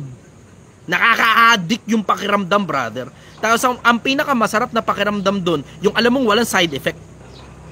Bukod nga lang, pag nasobrahan ka na ang magiging repercussion nun sa personal mo ng buhay. Yun na, side effect nun. Pero kung okay lang naman sa'yo na naaapektuhan yung personal na buhay mo, wala ka man ngayong problema. Kasi sa akin, apektado personal na buhay ko Apektado personal na buhay ko rito. Pero okay lang kasi nakikita mo yung resulta kapwa-tao di ba? Ako naman, I already have too much. Meron na akong sobra para sa sarili ko. And I'm not speaking na parang mayaman si Chester. Hindi na, alisin na natin yung ganung konsepto. Doon lang sa konsepto na meron ako sapat na taba ng utak para kung sakali mang masunog itong Project 1M na sunugan dito, nasunog din lahat ng mga properties ko sa iba't ibang lugar. Lahat back to zero. Tangina. Ang meron ka na lang ngayon, Chester, ngayong araw na to, ngayong oras na to, ito yung konting barya na meron ka. Itong konting barya na to, ito na lang yung meron ka, Chester, wala nang iba. Kaya ko pa rin umusad Ito, pwede na to, sapat na to para makakain ako ngayong araw Meron akong lakas ngayong araw, maghahanap buhay ako diretso. Kahit sa kalsada, maghahanap buhay ako. Paglipas ng 1 taon, mayaman na naman ako. Meron na akong sobra para sa sarili ko. Meron akong sobrang taba ng utak. Ngayon, yung sobrang taba ng utak ko, yung ngayon yung pinamimigay ko libre. Kasi sumusobra na overflowing na Yung alam mo yung pakiramdam, kailangan matutunan ng kapwa-tao ko to Bakit? Ako lang may pera. Diba? Ako lang nakakaalam ng sikreto kung paano makaahon sa hirap. Sa lahat ng mga nakapaligid sa akin, ako lang. Na obviously, hindi naman ako lang yun. Pero ibig sabihin, alam ko Alam ko kung paano yun. Alam ko kung paano makaahon sa hirap. Alam ko kung paano ipasa sa kapwa-tao ko yun. Alam ko yun Ipagdadamot ko ba sa kapwa-tao ko? Masarap kaya yung pakiramdam na maraming nakausad dahil sa'yo. Masarap din yung pakiramdam na magtotropa kayo para parehas kayo usad ang buhay nyo. Ang sarap ng pakiramdam nun Ang sarap ng pakiramdam nun. Yun lang ang masasabi ko tungkol doon, brother. Go, follow-up question. Siguro baka hindi ka sumangayon sa akin o ang ibang tao, lalo na yung mga basher. Pero, buong puso at buong isip kong nasabihin to. Para sa akin, sa Kambayani. Salamat, brother. Masyadong mataas yun. Hindi naman ako importanteng tao. I will always go back to that. Kasi hindi ka magyayabang kapag gano'n Nakikita na nyo itong mga kawayan sa likod ko. Yung mga kawayan nakikita nyo ito. Alam mo, isa sa pinakamalalaking bagay na natutunan ko tungkol sa mga kawayan. Habang bata pa ang kawayan, ganyan, makikita mo tuwid na tuwid yan. Diretso yan. Pero habang tumatanda na ang kawayan, tas tumatayog, tas tumataas, tas nakikita mo na halos hindi mo na makita yung tuktok dahil nakakasilaw na sa bandang ibabaw kung saan nandun yung pinakakatok-tok-tuktukan niya.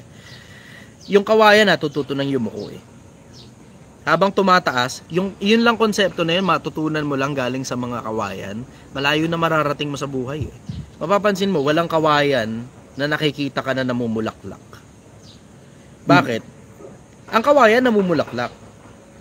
Pero every 150 years. Diba? Pagkatapos ng lahat ng pinagdaanan ng kawayan, every 150 years lang siya namumulaklak. Somewhere around 130 to 150 years. More than 100 years bago siya mamulaklak. Ako waiting. Grabe. Baka yung bulaklak ko nasa kabila. Waiting ako sa kabila. Waiting ako sa kabilang buhay. Sigurado yan, kapag namatay ako, maraming bulaklak na darating. Sigurado yan. Pero alam mo, excited nga ako ron Kasi bored na ako rito, brother. Diretsahan lang, bored na ako rito. Wala na masyadong challenge sa buhay na to Hindi naman ako masyadong maluhon tao may mga luho ako, may mga kapritsyo ako in the past. Pero ngayon, I have learned to be contented on everything that I have, in the smallest things. Alam mo na, nararamdaman ko ngayon yung kapayapaan ng puso na ang kapayapaan pala nasa mga maliliit na bagay. Hindi sa mga malalaki. Ito, tinan mo. Hindi ba naman kapayapaan to? Binigyan ako ng regalo ng isa sa mga kaibigan ko. Galing ng China ito. Punta siya China, tapos nag-message sa akin. Dito ako sa China ngayon, ang gusto mo? Gusto ko maling. Sabi ko, gusto ko maling.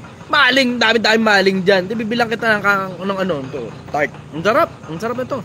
Salamat, Zen. Yung nagbigay sa akin ito, may-ari ng resort dito. Salamat sa doon sa nagbigay. Maraming salamat, naalala mo ako, galing pa ng China yan. Galing pa ng China. Para maalala ka ng isang tao, galing siya sa kabilang panig ng mundo, tapos siya pa yung nag-message mismo sa'yo, at hindi ikaw yung nag-message sa kanya.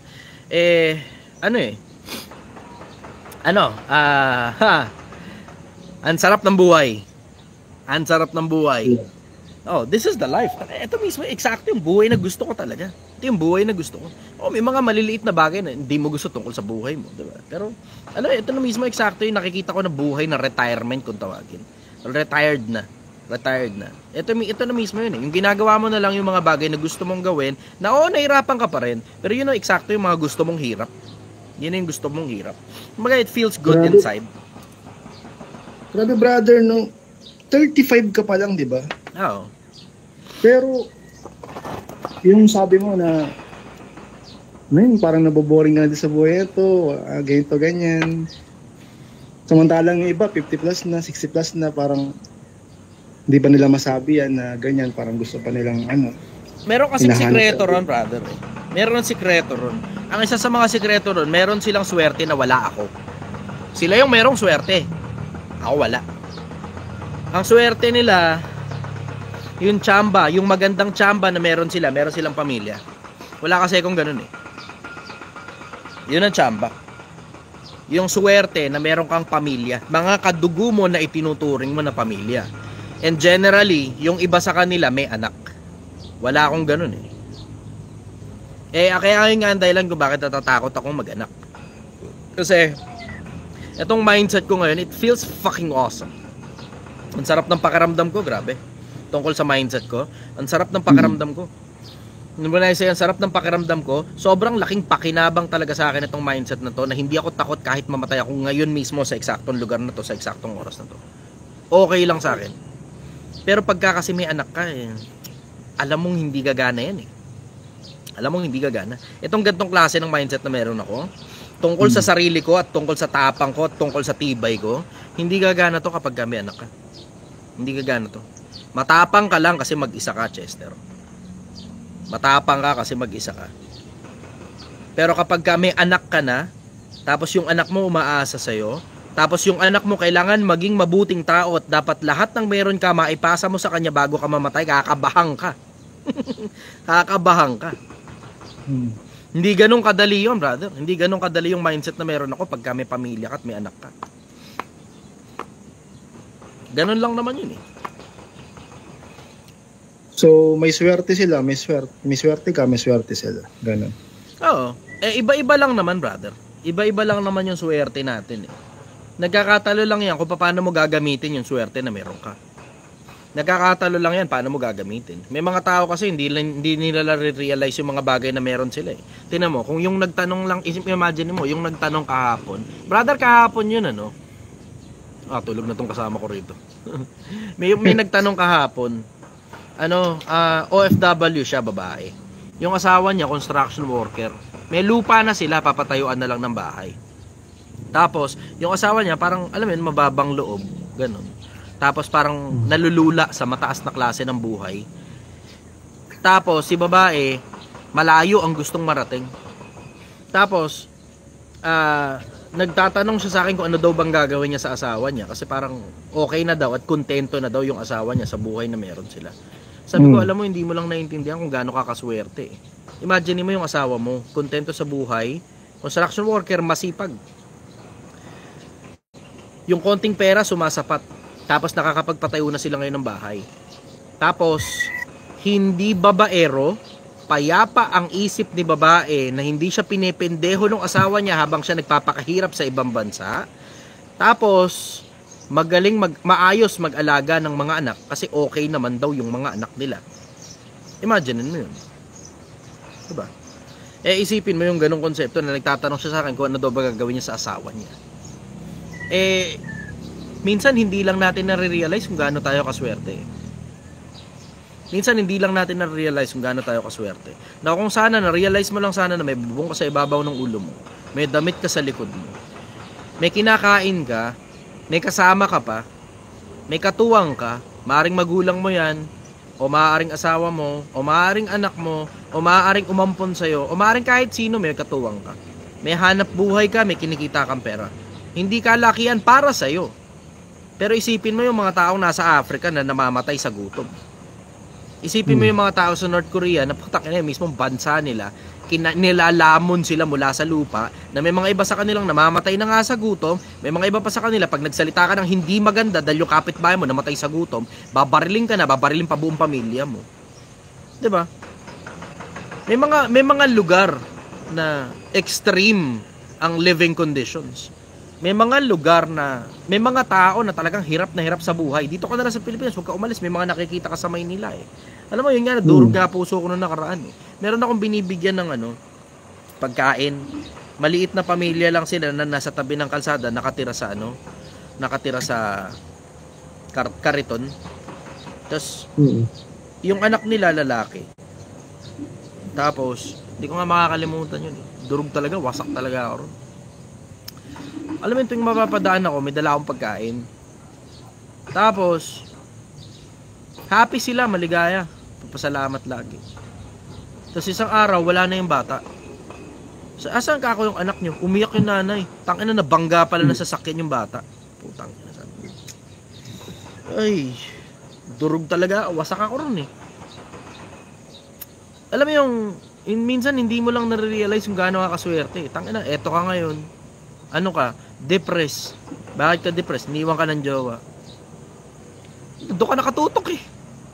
Diba? Hindi mo nakita na may bubong ka sa ibabaw ng ulo mo.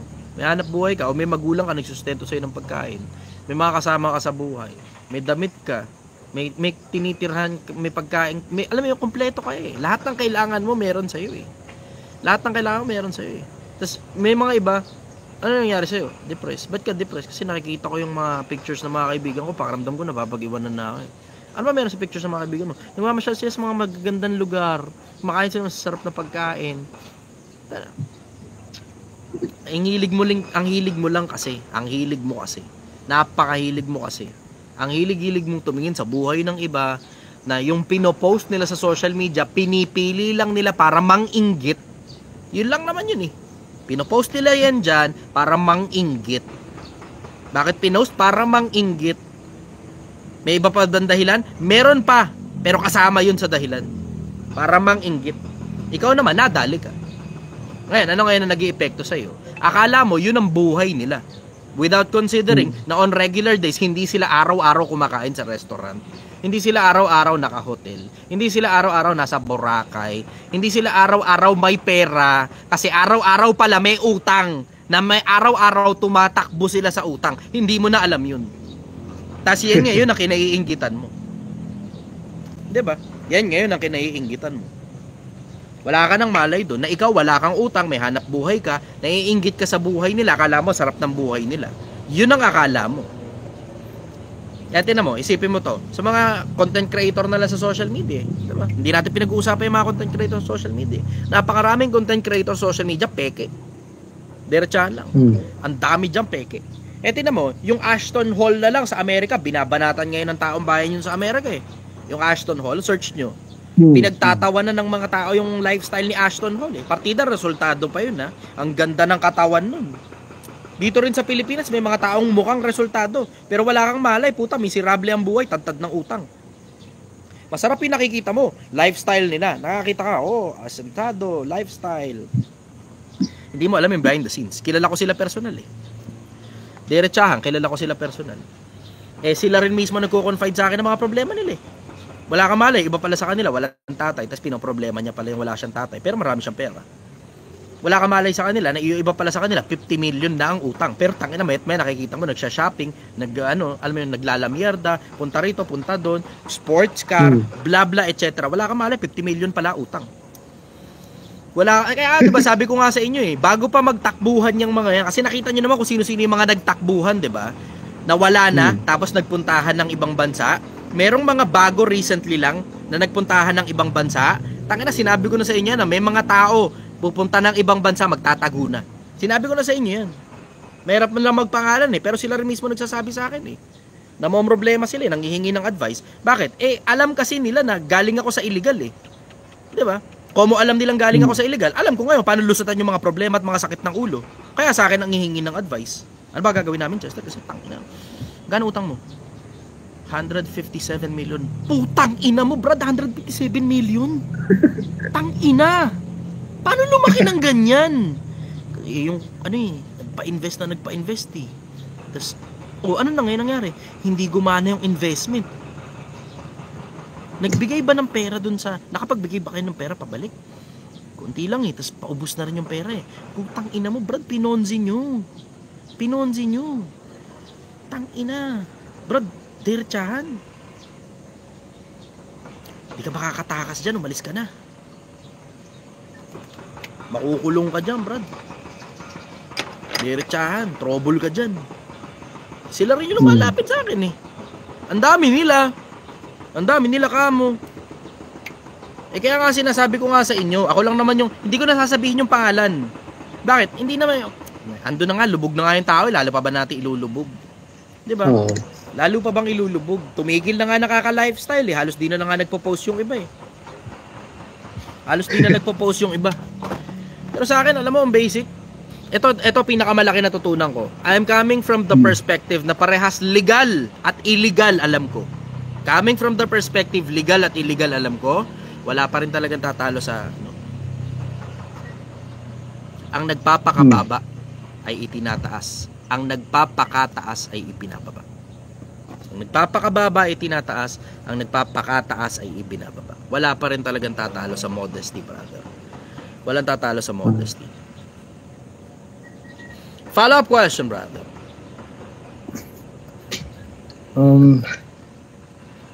Yun lang, brother. Maraming salamat. Napakarami kong tutunan ko sa iyo. Tsaka mas lalong tumaas yung respeto dahil sa mga narinig ko sa iyo. Masaya ako. Ito, personally gusto kong malaman mo, kahit di man tayo magkakilala talaga. So sabihin sa iyo na masaya ako na merong isang tulad mo. Na Salamat, dito sa social media. Siguro meron ding iba pa na tulad mo kaso wala sa social media. Yun nga yung request ko Sana. eh. Kung makakahingi ako ng tulong sa inyo, pagpakiramdam nyo, ang dami nyo nang nalalaman at totoo at tama yung nalalaman nyo, sana magsalita kayo sa social media. Para dumami yung mga matitinong tao sa social media. Kasi tangina, ang social media napupuno ng mga sinungaling at mga siraulong mga tao eh. Diretsahan lang. Tangina, napupuno ng mga sinungaling at mga walang kwentang tao ang social media. Ang dali lang naman ng social media eh. Alam mo, napakadali ng social media in case lang na hindi nyo alam. Napakadali. Sa katinuan at saka sa kagaguhan, ang dali. Mag-imbento ka lang ng mga bagay eh. Imbento ka lifestyle. Katulad ng ginagawa ng mga putang ina dito sa social media. Mag-imbento ka ng ganong klase ng lifestyle. Kunyari, araw-araw ganun. Tapos iba't ibang pagkakataon mo lang videohan. Siyempre, mga 2-3 beses lang yan sa isang buwan eh. Mangolekta ka ng mga ganong mga videos mo. Tapos, tsaka ngayon, paglipas sa isang taon, tsaka mo palang isa-isang ilabas. Tignan mo, makakagawa ka na ng lifestyle na akala ng mga tao araw-araw. Ganong ginagawa ng iba eh. Iba-ibang isang pagkakataon lang yun, pinibidyo na iba-ibang bla bla. Minsan may mga pagkakataon, iba't iba pa yung damit na dala nila dun. O, tapos, paglipas ng ilang panahon, i-upload nila ngayon yan, iba't iba rin ang panahon. Kung akala mo, lagi siyang nandun sa lugar na yun kasi iba-iba yung suot niya. Yung pala, isang pagkakataon lang pala yun, tapos iba-iba lang pala ng damit yung suot niya. Tapos akala mo tuloy, parang alam mo yun, tangina 2 beses, 3 beses doon sa lugar na to Yung pala, isang shoot lang pala yun, na parang maghapon na shoot na yun. Tapos na mukha tuloy 2 buwan na pag ganun siya. Mukhang 2 buwan. Mga artista, nag-taping. Parang ganun. Madaling pikein ang lifestyle, brother. Napakadaling pikein. Alam mo, eto, kung makakapag-rekomenda ako sa inyo, wag nyo na lang ikasama ng loob sa akin. Pero kung makakapag-rekomenda ako sa inyo ng totoong influencer na nag-e-expose ng mga ganyang mga gagong, mga siraulong influencer, si Makagago. Si Makagago, pakingganin nyo. Yun, puta, diretsahan, legit yun. Dati puro mga katarantaduhan yung mga content niya. Pero ngayong siya na mismo nagsasabing nagbabagong buhay siya, ine-expose niya yung mga kagaguhan sa social media. Panoorin nyo, Makagago. Straight out, hands down, diretsahan. Yung ginagawa niya, pinapangalanan niya kasi, 'di ba? Pinapangalanan niya. So alam mo na magkakaroon ka talaga ng target talaga na ito putang ina mo, peke kang hayop ka. Ganun eh. Magkakaroon ka talaga ng target. Yung sa akin kasi mapapansin mo puro general principle eh. Bakit? Kasi sobrang importante sa akin na hindi ka magkaroon ng specific target eh. Bakit ganun? Kasi importante sa akin at the same time na pagpatay na ako, patay na ako. Lahat ng mga bagay na natutunan mo sa akin, na mga parinig lang tungkol dun sa mga siraulong influencer sa social media, magiging ganyan pa rin yan, mananatili pa rin yan eh. Pero natutunan mo na sa akin yun. Tapos yung mga susunod na mga taong makakarinig, lalapat pa rin yung mga bagay na pinagsasabi ko. Lapat pa rin, hindi specific na tao. Yung specific na tao kasi pwedeng magbagong buhay yan eh. Pero ang importante sa akin, anong ginagawa nitong mga tao na to? Kasi hindi lang naman isang tao lang gumagawa niyan eh. Hindi lang isang tao gumagawa niyan. Takot daw ako makasuhan. Tangina. Bobo ka lang kasi. Bobo ka lang kasi. Huwag nyo kakalimutan, pag kumpleto ebidensya mo, hindi ka matatakot makasuhan. Hindi ka matatakot makasuhan. Tingnan mo, paulit-ulit ako tungkol doon sa sinasabi ko tungkol dito kay Franklin Miano na ang tatay ay abogado. 'Di ba? Paulit-ulit din ako tungkol sa sinasabi ko kay Josh Mojica na tinulungan ni Ping Lacson. Oh. Ayan, gusto niyo ng pangalan? Ayan ngayon, pangalan. See? Masa cyber libel ka ba dyan? Hindi, sa kanila galing yun eh. Statement nila yun eh, sila may sabi nun eh. See? Ako pa tinakot nyo tungkol sa kasuhan. Tangina. Ako pa tinakot nyo tungkol sa kasuhan. Sa akin, napakasimple ng mundo. Napakasimple ng mundo. Pag kumpleto ebidensya mo, hindi ka kakabahan. Pero sa akin, diretsahan lang din at the same time. Hindi importante sa akin parang i-expose ko pa isa-isa. Bakit? Kasi ang gusto ko, makita nyo yung kabuuang picture. Ngayon, gusto nyo ng very specific, si Makagago. Very specific. Yun na nire-recommend ako pagdating sa very specific. Gusto mo ng issue tungkol dun sa specific na influencer, panoorin mo si Makagago. Ako, regular ako nanonood sa kanya eh. Tapos, marirealize mo, okay, across the board pala yan, ano? Yung ginagawa pala nila mga ganyan, across the board pala yan. Kasi pag nagpangalan siya ng kung sino man, tapos ginawa nung tao na yun, yung ginawa nung tao na yun, sinabi niya, ginawa nung tao na yun, okay, si ganon, ganto, ganyan, ganon din ginagawa eh, para-parehas lang sila eh. Pare-parehas tong mga tao na to eh. Yung tinukoy ni Makagagong isang piraso, ang dami niyan sa ilalim. Ang dami niyan. Akala mo lang isang pirasong tao lang yung gumagawa ng ganun, pero ang dami niyan. Ang dami. Lord, sa mapapanood si Makagago, diretso sa YouTube na lang. Pakitain nyo ng pera yung tao na yun para hindi na siya magpo-promote ng sugal. Gusto ko siyang kumita ng husto. Para hindi na siya magpo-promote ng sugal kasi diretso asset ng lipunan yan. Huwag nyo kakanain si Makagago, po okay ng ano yun, durug kayo sa akin, sasabi ko sa inyo. Basta doon lang sa tama. Ganun lang, doon lang sa tama.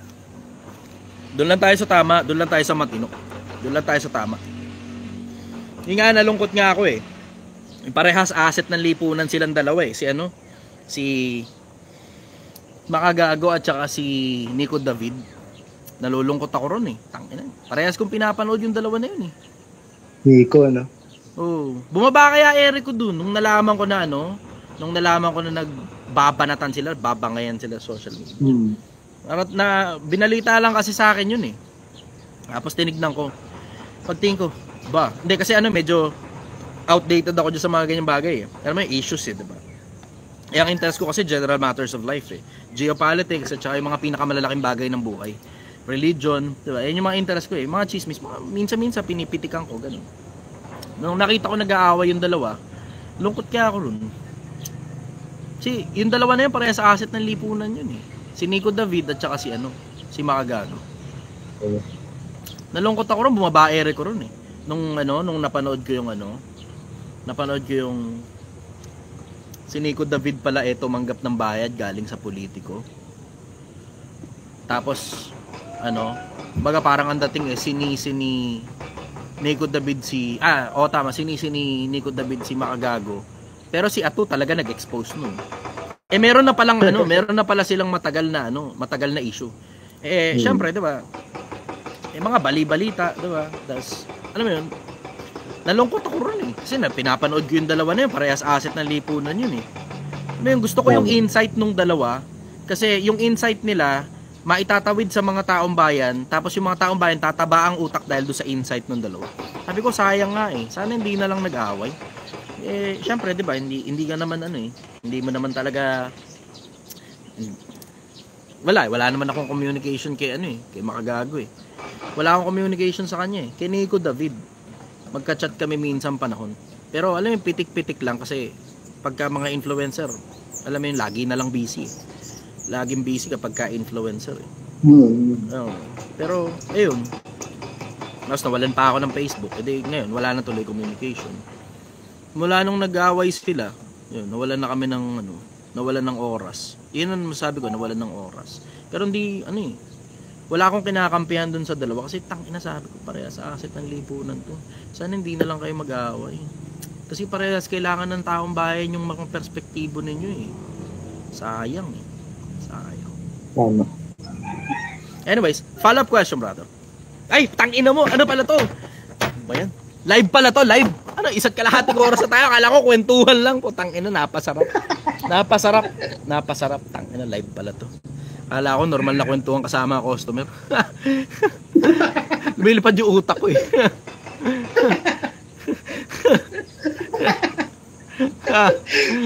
Tangina niyo. Napasarap ng kwento.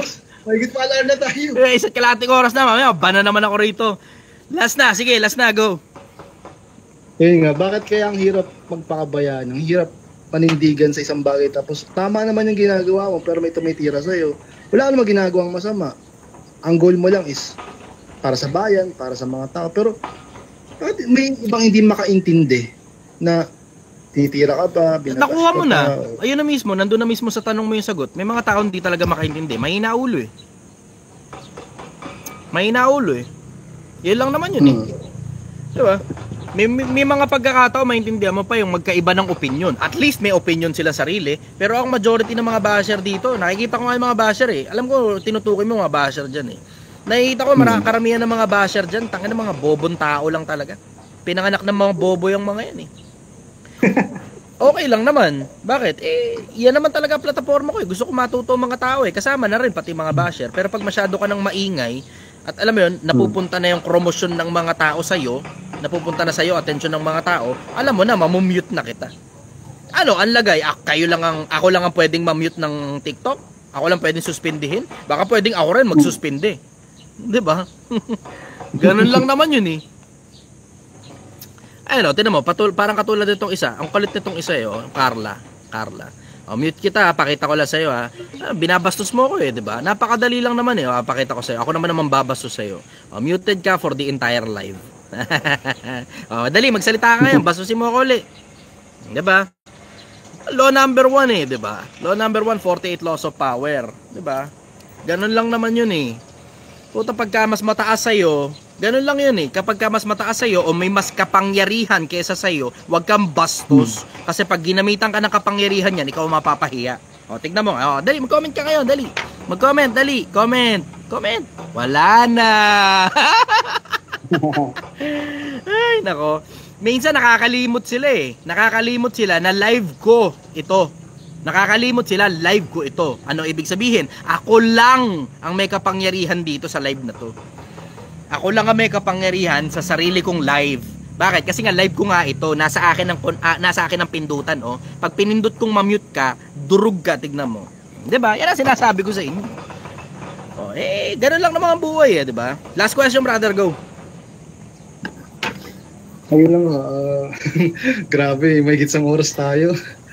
Oo nga eh, tangina, nangyari tuloy, parang in-interview mo ako eh. Napasarap naman ako. Gusto kong wala akong itatanong pero may sasabihin ako sa iyo. Sige. Magtatagumpay ako, brother.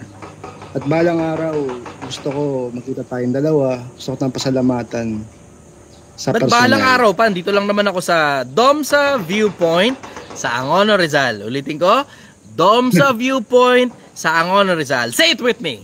Domsa Viewpoint, Angono, Rizal. Ulit. Domsa Viewpoint, Angono, Rizal. Domsa Viewpoint ha. Alam nyo na. Pupunta daw sa akin si St. Peter. Sige, punta ka lang sa akin dito. Bibili ko insurance mo. Okay na. Solve. Salamat. Thank you very much, brother.